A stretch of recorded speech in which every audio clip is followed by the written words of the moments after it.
को भी महाना मेरा हिमालय, हिमालय तेरे को भी महाना मेरा हिमालय। अरे मारी झूलो तो तारी झूलो, मारी झूलो तो तारी झूलो। आज आप लोगों ने हमारा जो दिल खुश किया है, हमारे जो हिम्मत जगाई है, इस बार ऋषिकेश में विकास का कार्यक्रम सबसे बड़ा होगा पूरे उत्तराखंड के अंदर, यह हम दावा कर रहे हैं। आप सभी लोग उसमें आमंत्रित हैं। आगे के समापन के लिए एक ज्ञापन, जो हमें एक ज्ञापन जा रहा है, मैं अपने साथी प्रांजल भाई से अनुरोध करूंगा कि वो ज्ञापन आपको पढ़ के सुना दें। मैं अब ज्ञापन पढ़ना शुरू कर रहा हूं। सेवा में माननीय मुख्यमंत्री जी उत्तराखंड सरकार महोदय, देश के 29 राज्यों में मात्र उत्तराखंड एक ऐसा राज्य है जहां मूल निवास की व्यवस्था विलुप्त हो रखी है और 15 वर्ष पर स्थायी निवास की व्यवस्था लागू कर मूल निवासियों के अधिकारों का हनन किया जा रहा है। राज्य स्थापना दिवस से पूर्व 8 नवंबर 2000 तक राज्य में डोमिसाइल की 3 व्यवस्थाएं मूल, स्थायी और अस्थायी थी। उत्तर प्रदेश राज्य पुनर्गठन विधेयक 2000 में व्यवस्था है कि राज्य स्थापना के पूर्व दिवस को राज्य के निवासियों को दिए जाने वाली व्यवस्था में केंद्र सरकार की अनुमति के बिना कोई कटौती नहीं की जाएगी। इस तरह राज्य में स्थायी निवास की व्यवस्था स्थापित कर राज्य सरकार ने अपने अधिकार क्षेत्र से बाहर जाकर काम किया है। इसके दुष्परिणामों में राज्य में उपलब्ध सभी संसाधनों का अधिकार नगण्य होता जा रहा है। काफी संख्या में गैर मूल निवासी द्वारा हमारे अधिकारों के अधिकांश संसाधनों पर कब्जा जमाया जा चुका है। इसका दूरगामी परिणाम यह होगा कि यहाँ का मूल निवासी 2म दर्जे का नागरिक हो जाएगा और हमारी सांस्कृतिक पहचान विलुप्त हो जाएगी। हमारा निकटवर्ती राज्य हिमाचल एवं पूर्वोत्तर राज्यों के अपने अलग से स्वतंत्र भू कानून हैं, जिससे उन राज्यों की सांस्कृतिक पहचान अभी बरकरार है।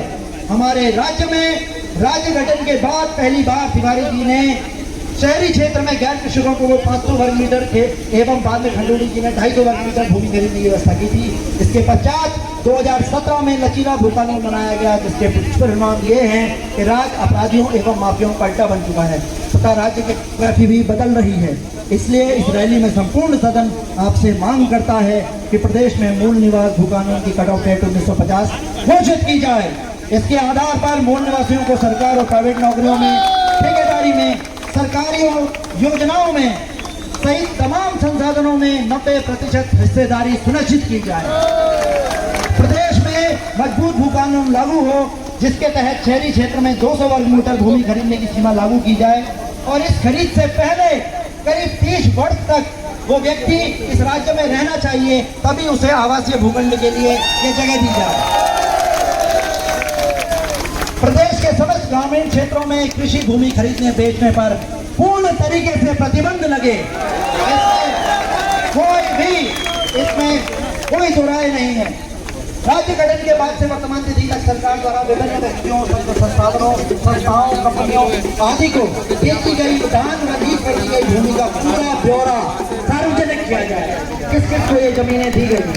प्रदेश में किसी भी तरह के उद्योग के लिए जमीन को 10 साल की लीज पर दिया जाए, उसमें से भी 50% हिस्सेदारी स्थानीय लोगों की तय की जाए और ऐसे सभी उद्योगों में 90% रोजगार स्थानीय लोगों को दिया जाना सुनिश्चित किया जाए।